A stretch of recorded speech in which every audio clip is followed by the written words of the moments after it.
The Detroit Pistons get a big-time win over the Dallas Mavericks, moving to 4-2 on the season as the core of this team, the big three of this team, is becoming more and more clear as the season plays on.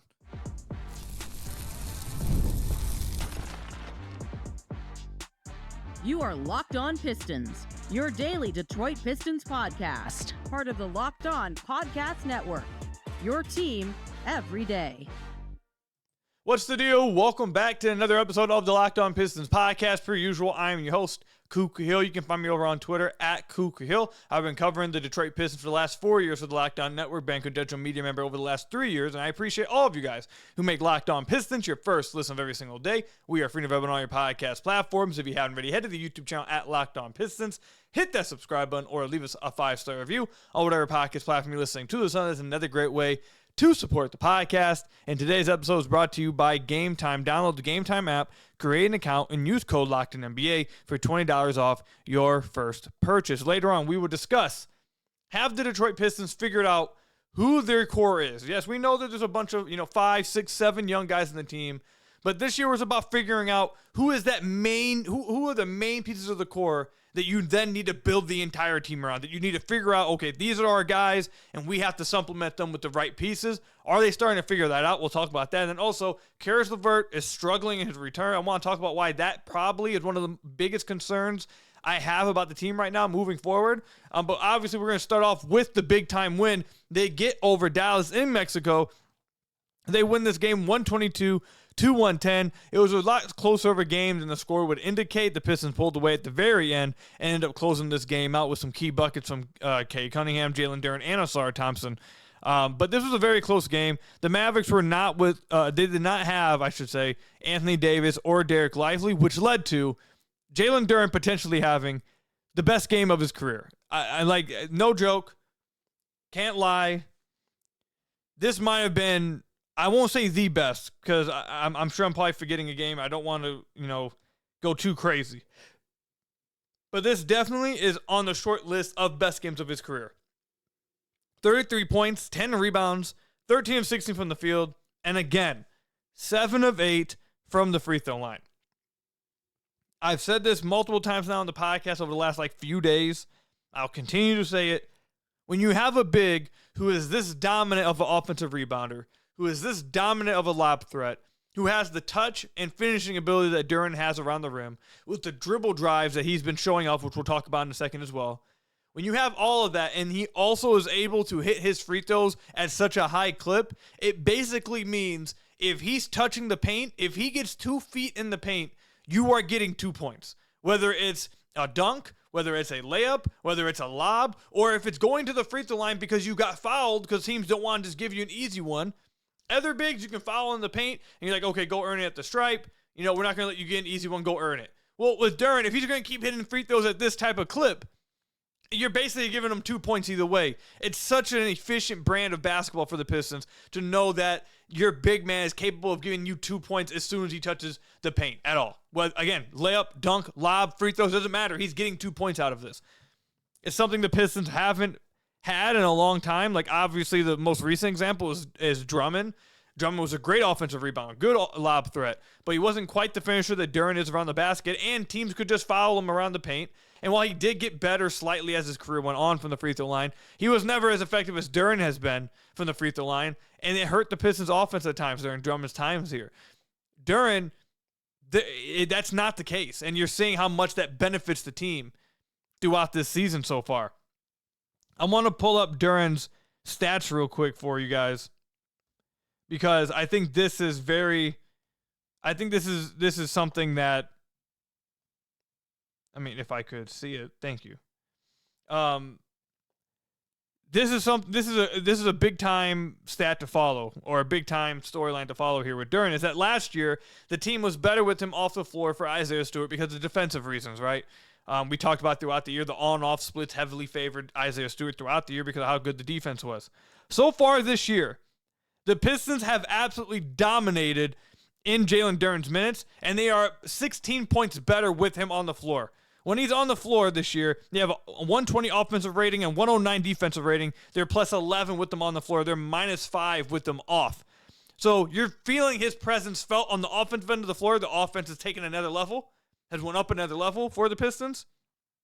And then the defense, he's had some good matchups where he doesn't have to be taken beyond the paint. And we've seen enough growth from him, I believe, when he's allowed to just stay around the paint, that he's become a decent enough defender and a decent enough rim protector to make his offense more than worth it. It also helps that with him now, you get a full season of Ausar and Cade. Cade's having a great defensive start to the season, I believe, and you're playing with Ausar Thompson as well. So as long as Duren's able to do his thing around the rim, secure defensive rebounds and possessions, which I think is big for him, but also be able to rotate, block shots at the rim, contest shots at the rim, I think all of that adds up, and you're seeing it really come through for him this season. A really good matchup tonight. He dominated like he should have. When you have a matchup like this, when the other team just loses their bigs, you should be able to go out there and make your presence felt. Remember in that Boston game, I spoke about in the first half, he wasn't doing that and it was really disappointing. Then the second half, he woke up and kind of took over in the paint because they didn't have any bigs.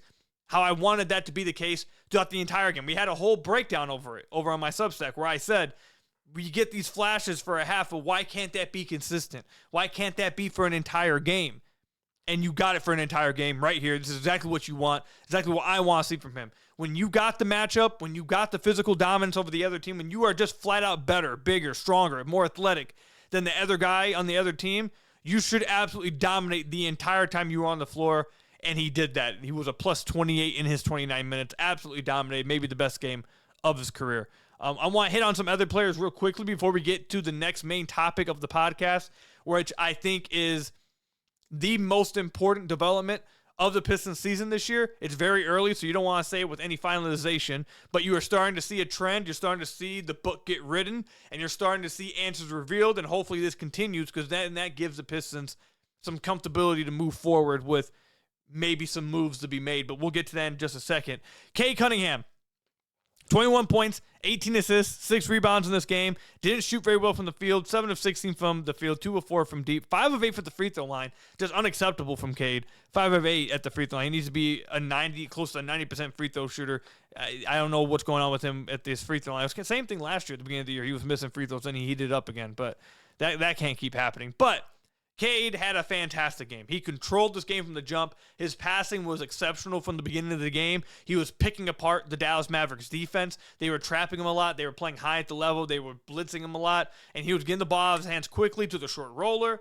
And that's something we'll talk about a little bit later as well. But he was getting the ball out of his hands quickly, finding the guy in the short roll, getting skip passes to the opposite corner, doing some great like maestro stuff within the half court for the Pistons offense. So despite the fact that he maybe didn't light it up from the field and he didn't have the most efficient game, that's what makes Cade different from all these other guys who are franchise players, is that, yes, Cade, I'm not trying to make excuses for Cade. Cade needs to be more efficient. That is obviously the next step of his career. We've talked about this.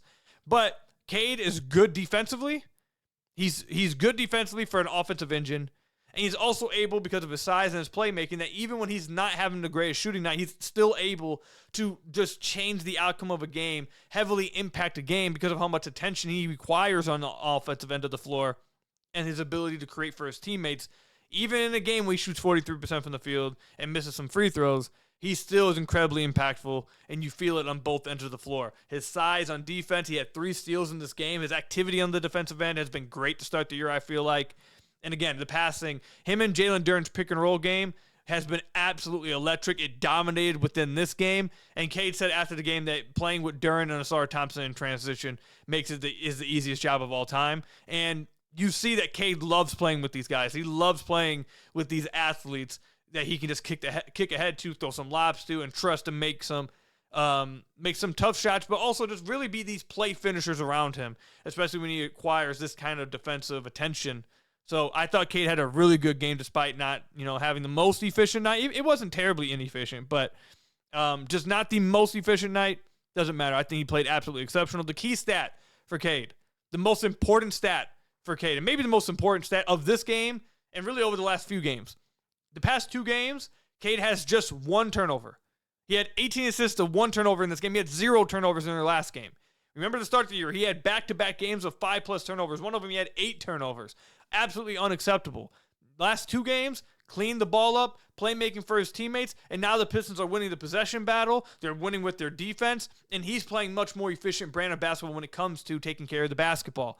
That will lead to more Detroit Piston wins. That's what they need from their point guard. He's going to have turnovers. There's going to be a game probably in the next week that he has 3 turnovers, but the 4, 5, 6 turnover games can't happen. When he ends games with 1 turnover, when he ends games with 0 turnovers, the Pistons' win probability will be extremely high. He takes care of the ball, finds his teammates, and gets to the basket and scores. The Pistons' win probability will be incredibly high, and it has been. They've gotten 2 big wins over the last 2 games. They're not 4-2. First game of the year, first 2 games of the year, first 3 games of the year, really. There were some things that, left a lot of us concerned. It was like, okay, this is the game. They're not looking that great. Now, a week later, we find them 4-2. I think they're actually playing some good basketball now at this point. They're starting to figure each other out. You're starting to like what you see. They're in a good position coming up. I think Cade's playing well. Obviously, Jalen Duren's playing great. I think Ausar Thompson's playing really well as well. And that will lead us to the next topic coming up, which is, are the Pistons figuring out who their core is? Not just all the young guys on the team as a part of a core. That's not how it works. Are they figuring out the actual deep core of this team that they need to start implementing pieces around to really elevate them? I don't think you can say 100% yes at this point, but I think you're starting to get an idea and you're starting to see the answers come about. Who that is, we'll talk about it coming up. Today's episode is brought to you by Robinhood. Your ambition just met its match. With Robinhood, you play for the win. Not just on game day, every day. Locking in on every opening, beating your PR, beating it again. Channel that drive into your money. Robinhood puts you in control of your money. Trade stocks, options, futures, and crypto all on one platform. You can now build and execute your own trades from a desktop with Robinhood Legends advanced tools. Or take advantage of the new Robinhood strategies with a tailored portfolio managed for a team of experts. You expect more from yourself, so expect more from your money. Get started today at Robinhood.com/yourmoney. Again, that's Robinhood.com/yourmoney. Your money, your move with Robinhood. Then let me tell you about another one of our sponsors. Game Time. Basketball season is officially here, and nothing beats being in the arena for those opening games. But let's be real, getting tickets can be a total headache. Between waiting in queues, surprise fees, and prices that jump right before checkout, it's easy to get frustrated when all you want to do is cheer on your team. That's when Game Time comes in, the app that gives fans the advantage. It's your ultimate life hack for scoring amazing NBA tickets fast, easy, and stress-free. I'm a procrastinator. I wait to the last second with everything, especially when it comes to buying tickets for events, and oftentimes it screws me over, whether it's bad seats or bad pricing on my tickets. And it screws me over, but I haven't changed. I've been this way for 20 years. But with Game Time, it saves me. I get last-minute deals all the way up, again, to the last minute of the event, sometimes even after the event starts, and there's always great seats. I get to see the view of my seat before I purchase the tickets right in the app. It saved me. It's made my ticket purchasing process so much easier and so much more comfortable for me with Game Time. Take the guesswork out of buying NBA tickets with Game Time. Download the Game Time app, create an account, and use code LOCKEDINNBA for $20 off your first purchase. Terms apply. That's code LOCKEDONNBA for $20 off your first purchase. Swipe, tap, ticket, go with Game Time. So I want to thank you guys again for making Locked On Pistons your first listen of every single day. We are free to available on all your podcast platforms. If you haven't already, head to the YouTube channel at Locked On Pistons. Hit that subscribe button or leave us a 5-star review on whatever podcast platform you're listening to this on. That's another great way to support the podcast. Check out the Substack down below. I'll link it. We have a 50% off deal going for the next 3 days until November 6th. If you want all the written breakdowns and the film breakdowns that I do throughout the Pistons season, you guys can go check it over there for just $3 a month during this deal. Also, if you want to join us for watching the Pistons games live, I'll link the playback room down below for you guys as well. But now I want to talk about why I think it's probably the most important development of the Detroit Pistons season so far this year. And maybe not so far this year is the right word. The biggest development that will be of their season. What they need to figure out this season, the most important thing they needed to figure out this season, I think they're starting to figure it out. And that is, who is the core? Who is the core of this team? We know it's Cade. And there's some other guys that we thought before the year, okay, we feel like these guys maybe are, these guys are the core of this team. but you don't have the answers. They didn't extend Jalen Duren. They didn't extend Jaden Ivey. Ron Holland's still a few years away from any extension talks. Ausar Thompson's coming off a promising year, but missed half the year and still had areas of his game to improve upon. So really your only solidified 100% answer, universally recognized, was obviously Cade. And Trajan Layton talked about this throughout the offseason. We talked about this throughout the offseason, that the Detroit Pistons, before they can make a move, before they can go out there and swing for the fences, before they eventually make their, maybe not all-in move, but their move to take the next step, they need to be aware of what they do have and what is the move that they're making meant to do. Trajan talked about that a lot this offseason, that he wants to have answers on these guys, so when he does go to make the next move that's needed, he's making the move that this team needs, that the core that he wants to build around needs. If you just go and make a move, you don't know who the core is, that piece you make, that player may be good, but maybe they don't fit, or maybe they don't make the what turns out to be the core of your team better. And then in that case, now you've done messed up. You made the wrong move. So you want to make sure you know, okay, this is the core. All right, now that I know that this is the core, what does this core need to take the next step? And now you can go make that move. That's what it seems like this season's really going to be about. That's what Trajan seemed to make it sound like this season's going to be about. And it's only been 6 games, but I feel like through 6 games, you're starting to see a pattern, and you're starting to see potential answers to that question. We need to see it over a larger sample size, 100%. But I feel like the indicators were there somewhat last year, and you're starting to see the indicators this year. You're starting to see it look even better this year. And that is, I think, the core of Cade Cunningham, Ausar Thompson, and Jalen Duren. I think that is starting to reveal itself as the main core of the Detroit Pistons. Doesn't mean that Isaiah Stewart isn't a part of this team moving forward. Doesn't mean Ron Holland isn't an important piece of this team moving forward. But every team has a main 2-3 guys a part of their core. Championship teams have a main 2-3 guys of their core. Like, I don't know why, but the first example that just jumped to my mind was, like, the Denver Nuggets. They had a bunch of guys. They had Jokic, Aaron Gordon, Jamal Murray, Michael Porter Jr., and those guys were a part of the team for a long time. Those were main parts of their core, but really the main 2 pieces of that core, Jamal Murray and Jokic. And we saw that they moved on from MPJ. And Aaron Gordon's great, and he's really a big part of their team, but we see that really the main part of that core is Jamal Murray and Jokic. And I think what you're starting to see develop right now is that the main part of the Pistons core is Cade, Ausar, and Jalen Duren. And I think one of the main reasons why, or one of the main pieces of evidence for this, is in this game. The Detroit Pistons may not have the most shooting in the NBA. They may not have the historic shooting that they had last year with Malik Beasley. Yeah, that's true. By the way, real quickly, I'm really getting sick of everyone's outside of Detroit's analysis of this team just being, well, they lost a bunch of shooting. We'll see how they can make it up. Can the analysis go deeper than that? They replaced the shooter with Duncan Robinson, who, by the way, is playing a lot better, had 18 points in this game. He's played really well over the last few games. He's looking like Duncan Robinson that we've seen. So I don't know how much of an impact that's really having when Duncan's playing really well. And 2, there's other things that they did to supplement that, and there's other parts of this team to talk about that make them better. So, can we go a little bit deeper than that? Anyways, my point is, the Pistons may not have all that electric shooting that some other teams, but what they do have are 2 players that fit extremely well with how Cade Cunningham is attacked on defense, and they're able to make him pay over and over and over again. Cade is a heavy pick and roll player, and he dominates drop coverage. If you go against if you play drop coverage against Cade, he's getting to that mid, he's getting to that floater area, and he's usually making it. He usually can punish it. He usually dominates it. He's one of those players that can really get to his spots in the mid-range area. And again, whether it's a hook shot, floater, pull-up midi, he's tough to guard in drop coverage. So as you've seen teams this year, he's not seeing a lot of drop coverage. He's seeing a lot of traps. He's seeing a lot of blitzes. He's seeing a lot of aggressive at the level defense in pick and roll when he's on the floor. And what does that lead to?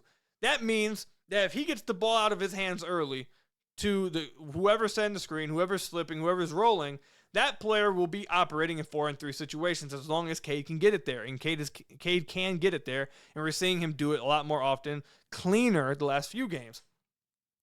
And what you need in that role of the screener, of the roller, is a guy who is not only a good finisher, but a fantastic processor, quick processor, and a good passer to make the right reads and consistently kill teams 4-on-3 when they want to play Cade 2-on-ball. And the Pistons have two guys, and Ausar and Duncan, Ausar and Duren, who dominate that, who are fantastic in that role. You saw that throughout this game. You've seen it in the playoffs last year against the New York Knicks, especially in the final 3 games. They dominated the Knicks in that coverage. Their Pistons are doing the same thing to start this year, and they dominated it in this game as well. Whether it's Ausar rolling and finishing at the basket, or making a kick out to the corner, weak side corner, or dumping it off to Duren, he's able to do all of those things. Whether it's Duren, swap it. You put Duren in the short roll, whether he's finishing at the rim or making the kick out to a corner or finishing or dumping it off to Ausar. He's able to do the exact same stuff. Both of them are interchangeable and work perfectly off of that coverage that Cade sees. So while they may not be electric three-point shooters, because of the way Cade loves to play, they are perfectly equipped to take advantage of that. The best example I can come up with is like how Golden State plays with Draymond. Draymond runs a lot of screen and action with Steph, and Steph has a lot of gravity. Obviously, he's a much better shooter than Cade. Like, it's not a perfect comparison, but it's a good comparison, I feel like, for what I'm trying to point out here. Steph's going to get 2-on-ball a ton, and Draymond's one of the best short roll passers we've ever seen, one of the smartest players we've seen, and like a playmaking forward. I don't want to say a point forward, but maybe a point forward. You can go with that. And he's dominated teams for 10-plus years now, from just Steph getting 2-on-ball and Draymond just being able to dominate teams out of short roll, whether it's lobs, whether it's kickouts, whether it's him finishing at the rim. Draymond's dominated opposing teams from that. And would he be able to do that if he wasn't playing with Steph, if he didn't have a guy at the point of attack or on the ball that's acquiring that type of attention? Maybe not. Probably not. But because he's with Steph, he's the perfect complement to Steph, and that's why they've won so many championships. So while Draymond doesn't, is not the greatest shooter, that's one of the reasons why that Golden State has been able to run Draymond, Kevon Looney, Draymond, Andrew Bogut, Draymond, pick your Festus, pick your option of whatever center you think of. They don't always have 5 shooters on the floor. A lot of times they just straight up haven't. They've had other big men, and why are they able to do it? Because their main star gets 2-on-ball, and then they have a guy who's able to consistently beat defenses out of that once he gives the ball up. And that's exactly what the Pistons have here. Ausar can make teams pay consistently out of this position. Duren consistently makes teams pay out of this position. And as long as, if you believe in that core and you believe in that foundation, which I'm pretty close to saying I 100% believe in that foundation at this point, now you just got to make moves around them to really put the right pieces and the right players around them to really elevate them. And I think you're probably going to see that this year. If not this year, during the season, you'll see it during the offseason, because that seems like the clear recipe for success with the Pistons. Cade's going to be a high pick and roll guy his entire career. He loves running pick and rolls. That's just what he's going to do. And if teams run drop coverage against him, he will kill them from the mid-range. He will kill them from floater range. Teams probably aren't going to play him much drop coverage. You're going to see a lot of blitzing. You're going to see a lot of traps. You're going to see a lot at the level. And that's going to be 4-on-3s on the weak side. And the Pistons have 2 guys who are uniquely adept at dominating in both areas, whether it's dunker spot or short and rolls. Look, I'm believing in it, man. Duren has to get better defensively. I think he is getting better defensively. But what he's able to do offensively with the ball in his hands as a 5-man, the improvements we're seeing from Ausar Thompson, who had 15 points, 7 rebounds, 2 steals, 1 assist on 6 of 12 shooting, needs to get the free throw shooting better. We just had a 7 of 8 game. Now we're back to 2 of 6. He's a good free throw shooting, 60%, 70% free throw shooting away from averaging 17 this season. The improvements seen from him, this team has the pieces to fit with Cade, with how he wants to play. Defensively, Ausar and Cade really help Duren. They both have size, length. We know how great Ausar is and how impactful Cade can be when he's engaged. I think you're starting to see that that's the core the Pistons need to build around. We'll see how it plays out for a longer sample size. It worked last year. It worked in the playoffs. It's working this year. It worked in this game. It dominated in this game. I think this is the foundation the Pistons have. And it's a unique one. It's not one maybe you see everywhere. But this is a unique one, and it works to this team because of how their star player likes to play.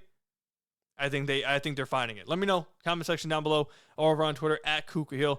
How you guys feel about that? Do you guys believe that this is the core of the Detroit Pistons moving forward? How you guys are feeling about it?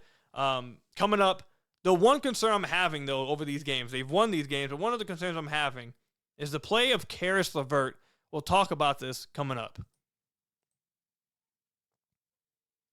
Let's be real. Making excuses doesn't solve anything. We've all heard them before. It's just stress. I'm tired, or it happens to everyone sometimes. But when it comes to performance, sometimes your body just needs a little extra support, and that's where Rugiet comes in. Rugiet.com offers fast-acting, doctor-prescribed treatments for ED designed to help make you stop making excuses and start making moves. Rugiet makes it easy to get started. You just connect with a board-certified doctor 100% online, no awkward waiting rooms, no in-person appointments. The process is fast, simple, and private, and it's all handled by real doctors. Visit rugiet.com/LockedInNBA to get 15% off your first order. That's rugiet.com/LockedInNBA, and don't forget to use our code LockedInNBA so they know that we sent you. Rugiet, stop making excuses and start making moves with Rugiet. So I want to thank you guys again for making Locked On Pistons your first listen of every single day. We are free and available on all your podcast platforms. If you haven't already, head to the YouTube channel at Locked On Pistons. Hit that subscribe button or leave us a 5-star review on whatever podcast platform you're listening to this on. That's another great way to support the podcast. Caris LeVert is the one concern I've had so far this year. I'm having so far right now at this point of the season. He has not played very well in his time with the Pistons this year. He's only played in a few games. I get it. It's very early in the year. I'm not trying to, sound the alarms and say it's over. He can't recover from this. But early on, it's not looking good. He's shooting 33% from the field on the season, 33% on twos, 33% on threes. And what's most concerning to me is the fact that when he's on the floor, the Pistons are getting destroyed. They're getting outscored by 4.5 points per 100 possessions when he's on the floor. They're 4.6 points better when he's off the floor, which means the on-off there is around, they're 9 points better with him on versus off, or off versus on. Tonight in this game, it really popped. I mean, it felt like he was actively sabotaging the game with how he was playing in this game. The shot selection that he had, just really bad shots over and over and over again, and tough pull-up middies, went isolation, stalled the game, half-court offense multiple times, catching the ball in a kick-out, not shooting, and then jab, trying to ISO, and then settling for a bad pull-up midi. Just not very good gameplay from Caris LeVert at all. And this was one of my concerns about Caris LeVert. If you guys remember in the offseason, I was not a fan of signing Caris LeVert. I was not a fan of that acquisition. But I was eventually convinced that maybe it would work out and maybe it would be fine after talking to people in Atlanta and talking to people in Cleveland that said that this past year for them, he changed his way of playing. It wasn't so much of the ball-stopping stuff. It was more defense being played. He was taking better shots. It wasn't so much pull-up middies. It was more threes, and it was more shots at the rim and just a smarter brand of basketball. Even though throughout his entire career, I mean, I've said this number over and over, since he came into the NBA before last year, he was one of the most inefficient high-volume scorers in the entire NBA. 51-52 true shooting percentage for a 9-year span, or what was it? I think it's 8-year span before this past year. That was my concern, is that throughout his career, he's been a bad shot taker because he can make some tough shots, but he settles for a lot of bad shots, takes a lot of bad shots. You kind of just got to live with it. This past year was a little different for Atlanta and Cleveland. He played well, so the hope was he could play like that, and maybe he had turned the corner with the way he plays. Maybe he had turned a corner in his career. At the late stage of his career, maybe he had turned a corner and changed it up.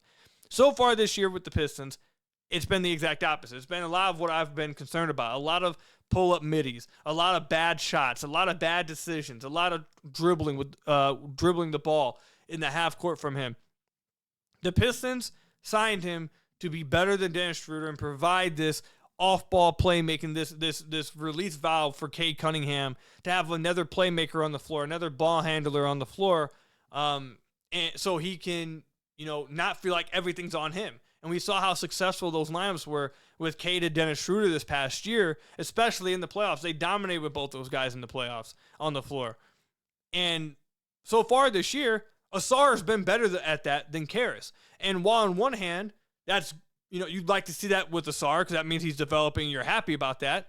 On the other hand, that means, okay, with the veteran, if he's already getting outplayed in that role from Ausar, who was way behind and had to develop, the veteran you went and paid $14 million to come in and play that role, and he's struggling this much, that's a bit concerning. That's a bit upsetting. That's not really what you wanted to see. So that's what I'm going to be watching for moving forward. The Pistons desperately need, like, the whole point of bringing Caris in was because he provides that secondary playmaking with Cade, but also maybe could provide some off-the-bench scoring. Maybe could provide some off-the-bench dribble penetration, paint touches, and some shot creation. That was the whole bill with him. That was the selling point with him. And he hasn't been able to provide any of it, and he's actively hurting the team when he's on the floor because of his decision-making and shot creation, or not shot creation, but shot selection. So the Pistons, one, desperately need Jaden Ivey back, I think, because of, I mean, obviously they want Jaden Ivey back in general, but with the play of Caris LeVert, if he's going to keep playing like this, you're going to need Jaden Ivey. And I think the other thing that's pretty concerning about this, to be honest, is that I felt like Dennis Jenkins has looked better than Caris in the minutes they've both played. Like, I think Dennis has done a better job at doing what Caris is supposed to do than Caris has done in his minutes. Now, again, Caris is a veteran. He was hurt to start the year, or dealt with something to start the year. I forget exactly what the injury was. It was just a day-to-day thing. And it is very early in the year. It's only 6 games in, so I'm not trying to put the nail in the coffin and act like it's over or, it's done. That's not what I'm trying to do at all. All I'm saying is that so far, he has not played very well at all. He's playing like the player I was concerned about from the first 8 years of his career rather than the one last year. Now, maybe he turns it around. Hopefully that is the case. It's very early. We'll see what happens.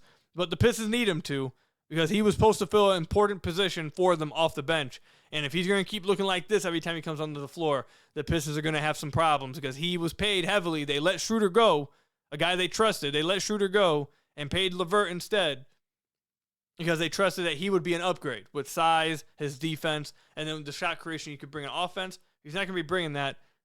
That's going to be tough for the Pistons. They're going to need to find someone who can, because Cade can't play 48 minutes and Ausar can't play 48 minutes either. So it's like you need it. You desperately need it. And real quickly, actually, no, we'll save that stat for the next podcast. I'm not going to do that one yet. We'll save it for the next podcast. That's all I've got for you guys today. Thank you guys for making Locked On Pistons your first listen of every single day. Free and available on all your podcast platforms. Hit that subscribe button to the YouTube channel. Leave us a 5-star review, whatever podcast platform you're listening to this on. And until next time, I'll see you guys later. Stay safe out there, and peace out, everybody.